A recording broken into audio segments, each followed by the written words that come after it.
This is a weekly test of the NOAA weather radio warning device.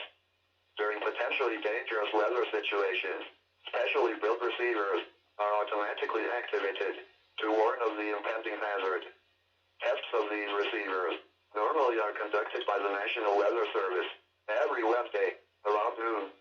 When there is a threat of or existing severe weather in the area on Wednesday, the test is postponed until the next good weather day.